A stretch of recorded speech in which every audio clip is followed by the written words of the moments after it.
జై శ్రీకృష్ణమ్మ. జై శ్రీకృష్ణమ్మ. అమ్మ, ఒకప్పుడు ఉమ్మడి కుటుంబాలు ఉండేవి. ఇప్పుడు ఉమ్మడి కుటుంబాలు కాస్త నేను నాకు, మేమిద్దరం మాకిద్దరు లేదా మాకొకరు అనే పరిస్థితికి వచ్చేసాం. ఉమ్మడి కుటుంబాల వల్ల ఎన్నో ప్రయోజనాలు ఉన్నాయని మనం ఎన్నోసార్లు మాట్లాడుకున్నాం. ఇప్పుడున్న ఈ ఫ్యామిలీస్తో కంపేర్ చేసుకుంటే ఒక్కసారి మనం ఉమ్మడి కుటుంబాల వల్ల కలిగే ప్రయోజనాలని ఏమన్నా గుర్తు తెచ్చుకుందామా? అంటే ఉమ్మడి కుటుంబాలు అనేటటువంటి కాన్సెప్టే ఇంచుమించుగా కనుమరుగైపోయింది.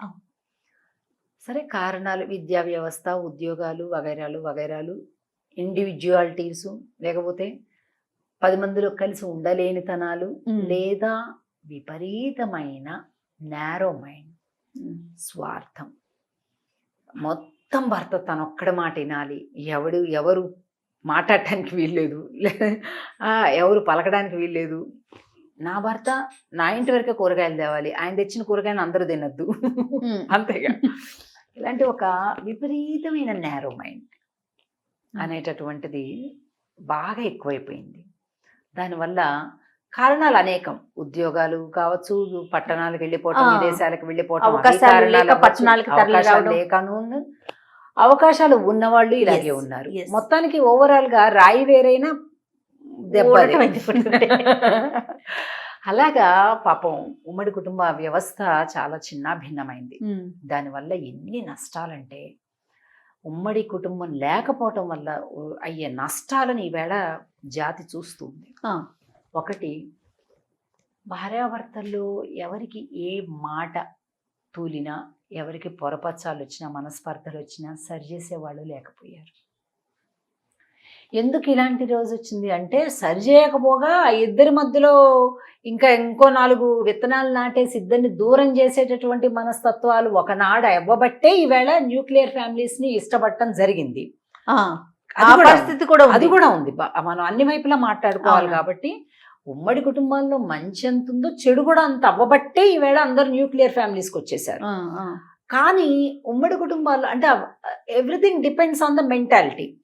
కానీ ఉమ్మడి కుటుంబంలో ఉండేటటువంటి లాభాలు కూడా, ఇప్పుడు ఇద్దరు ఉద్యోగాలకు వెళ్ళటం, ఏదో చేస్తుంటే తల్లిని దగ్గర పెట్టుకోవటం, తండ్రిని దగ్గర పెట్టుకోవటం. అందరూ ఇప్పుడు అమెరికాకి అందరు తీసుకెళ్ళిపోతున్నారు వాళ్ళ తల్లిదండ్రులు. ఎందుకు? కాస్త మన పిల్లలకి నాయనమ్మ అమ్మమ్మ కాస్త మాట, మనం ఏదో ఉద్యోగాలు హడావిడి వాళ్ళతో మాట్లాడే దిక్కు లేకుండా అయిపోయింది పిల్లలతోటి. మనం ఒకసారి ముందు వచ్చినా వెనకొచ్చినా ఇంట్లో ఒక పెద్ద దిక్కు ఉంటే బాగుంటుంది, మనకి కంఫర్ట్గా ఉంటుంది అనేటటువంటిది బాగా ఈ మధ్య ఎక్కువైంది. ప్లస్ అందరూ కూడా పెద్దవాళ్ళని గౌరవంగానే తెచ్చుకుంటున్నారు, చూసుకుంటున్నారు. అంతవరకు మనం కూడా అప్రిషియేట్ చేయొచ్చు. అదేంటి? ఉమ్మడి కుటుంబం వల్ల కలిగే లాభం. మెయిన్ పిల్లలు వస్తారు, స్కూల్ నుంచి వస్తారు, ఆకలితో వస్తారు. వాళ్ళ కాళ్ళు చేతులు శుభ్రంగా కడుక్కోవటం, స్నానం చేయటం, బట్టలు మార్చుకోవటం, తిని పెట్టడం. ఆ సమయానికి తల్లి జాబ్ చేస్తుంది కాబట్టి రాదు. అప్పుడు ఎవరు చేస్తారు అదంతా? అమ్మమ్మో నాయనమ్మో, ఎవరుంటే వాళ్ళు. అంటే అది ఉమ్మడి కుటుంబమేగా. దానివల్ల బెనిఫిట్ అదేగా. ఉమ్మడి కుటుంబం అంటే అన్నదమ్ములు వాళ్ళందరూ ఉండాలా, వాళ్ళ పిల్లలు ఉండాలా, అదంతా ఇంకో సెక్షన్, అది పక్కన పెడదాం. తల్లో తండ్రి ఉండడం కూడా ఉమ్మడి కుటుంబమే. కాబట్టి అలాగా పిల్లలు సఫర్ అవ్వకుండా, ఒకటి. 2, ఎప్పుడు కూడా మనకి యవ్వనంలో కానీ ప్రౌఢావస్థలో కానీ ఎలా అనిపిస్తుందంటే, మనిషికి మన తెలివికి మించినోడు లేడు అనిపిస్తుంటుంది. నేనే బ్రహ్మాండంగా నడిపేస్తున్నాను కుటుంబాన్ని, లేకపోతే నేనే సూపర్ అని అనిపిస్తుంది. ప్రతి మనిషికి అనిపిస్తుంది. కాదు, దానికంటే గొప్పది అనుభవం అనేది ఒకటి ఉంటుంది.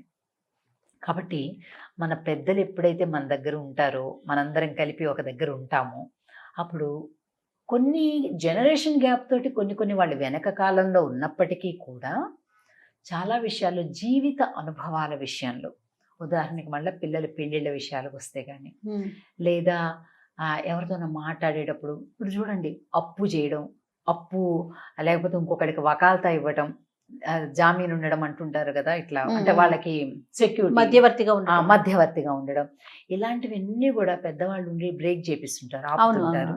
నువ్వు ఎప్పుడు చదవకుండా సంతకాలు పెట్టద్దు, ఎవరికి మధ్యవర్తిగా ఉండి డబ్బులు ఇప్పించొద్దు, నువ్వు అప్పుగా ఇవ్వద్దు, వడ్డీలకు నువ్వు తీసుకొచ్చి లేని ఆడంబరాలు పోమాకు. ఇలాంటివన్నీ కూడా మనం తెలియని వయసులో ప్రౌఢగా యవ్వనంగా ఉన్నప్పుడు అడ్డు అదుపు లేకుండా మనం ర్యాష్గా ముందుకెళ్ళేటప్పుడు కంట్రోల్ చేయడానికి పెద్దవాళ్ళ అనుభవం చాలా తప్పనిసరి.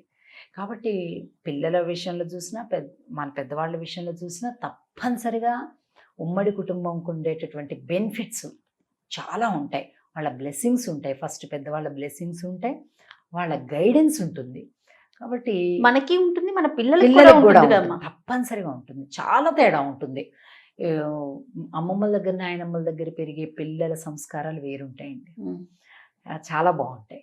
పెద్దవాళ్ళని తీసి పారేయటం అలాగా ఉండదు. కాబట్టి దాని బెనిఫిట్స్ దానికి చాలా ఉన్నాయి ఉమ్మడి కుటుంబాలలో. కాబట్టి ఎవరికి ఎంత అవకాశం ఉంటే దాన్ని నెగ్లెక్ట్ చేయకుండా తప్పకుండా సీనియర్ సిటిజన్స్, పెద్దలది మన సొంత తల్లే కాకపోవచ్చు, మన బంధువుల్లో ఎవరికైనా సింగిల్ పర్సన్ ఉంటుంది పెద్ద ఆవిడే, మనం ఉంచుకోవచ్చు. దానివల్ల ఆమె ఆనందంగా ఉంటుంది, మనం ఆనందంగా ఉంటాం. కాబట్టి ఇలాంటి బెనిఫిట్స్ని మిస్ కాకుండా మనం తప్పకుండా తీసుకోవాలి. ఇప్పుడు నేను చూసిన ప్రకారంగా అమెరికాలో పిల్లలకి అప్ టు 10th సీనియర్ సిటిజన్స్కి, ఓల్డ్ ఏజ్ పీపుల్కి సర్వీస్ చేసి వాళ్ళు క్రెడిట్స్ ఇస్తే వాళ్ళకి మార్క్స్లో వేస్తారు, యాడ్ చేస్తారు అది ర్యాంక్లో. సో కంపల్సరీ సీనియర్ సిటిజన్స్కి వాళ్ళు సర్వీస్ చేయాలి. అన్నోన్స్ సీనియర్ సిటిజన్స్కి వెళ్ళాలి. వాళ్ళ ఇంటికి వెళ్ళటము, లేకపోతే హాస్పిటల్స్కి వెళ్ళటము, లేకపోతే ఇట్లా కేర్ సెంటర్స్కి వెళ్ళటము, వెళ్ళి వాళ్ళకి కొంత సర్వీస్ చేయాలి. కాళ్ళు ఒత్తాలి, బెడ్షీట్స్ మార్చాలి, వాళ్ళకి కావాల్సిన మెడికేషన్ చూస్తుండాలి, వాళ్ళకి ఏం కావాలో అది వీళ్ళకి చేయాలన్నమాట. సేవ చేయాలి పెద్దలకి. సో ఆ పెద్దలకి సేవ చేసినందువల్ల వాళ్ళకి కొన్ని మార్క్స్ కంపల్సరీ అన్నమాట అవి. సూపర్. సో అలా సింగపూర్లో కూడా ఉంది ఆ వ్యవస్థ, అమెరికాలో కూడా ఉంది, నేను చూశాను. మరి మన భారతదేశంలో అది లేకపోవటం, ఆ రకమైనటువంటి గైడ్ లైన్స్ లేకపోవటం వల్ల, ప్లస్ ఈ విద్యా వ్యవస్థ ఇలాంటి వాటి వల్ల కుటుంబ విలువలు తెలియకపోవటం, మొదటి నుంచి పెద్దవాళ్ళకి దూరంగా పెరిగి వాళ్ళని అలా గౌరవించాలి అది వాళ్ళు అనేది తెలియకపోవడం వల్ల ఇటు కొడుకులు కోడళ్ళు అలాగే చేస్తున్నారు. ఇంకా అంతకంటే తర్వాత జనరేషన్ అలాగే లెక్క లేకుండా ఉన్నారన్నమాట పెద్దవాళ్ళంటే. అలా లేకుండా చక్కగా వాళ్ళు ఎంతకాలం ఉంటారు, మనం ఎంతకాలం ఉంటాం, ఉన్న 4 రోజులు గౌరవంగా ఆనందంగా వాళ్ళ యొక్క గైడెన్స్ తోటి ఉంటే ఒక వినయపూరితమైనటువంటి వాతావరణం, పెద్దల దగ్గర అణుకుగా ఉండేటటువంటి ఆ వ్యక్తిత్వం, ఇవన్నీ మన సొంతం అవుతాయి. జీవితంలో దిద్దుకోలేని తప్పులు చేయకుండా ఉండే అవకాశాలు ఎక్కువ ఉంటాయి తల్లిదండ్రులు కానీ పెద్దవాళ్ళు కానీ ఉంటే. కాబట్టి ఉమ్మడి కుటుంబం వల్ల చాలా ప్లస్ పాయింట్స్ కూడా ఉన్నాయి. ఒక జనరేషన్లో కొన్ని ఇందాక మనం అనుకున్నట్టుగా ఏవో చిన్న చిన్నవి ఉండొచ్చు లోపాలు, మరి మూర్ఖులుగా ఉండేటటువంటి వాళ్ళతోటి ఎవరో నెగ్గలేము, అది కరెక్టే. కానీ మన శ్రేయస్సు కోరుకునేటటువంటి వ్యక్తులు ఉంటే మాత్రం అలాంటి వారి పెద్దరికం తప్పకుండా మనం స్వీకరించి లాభపడాలి. జై శ్రీకృష్ణ. జై శ్రీకృష్ణ.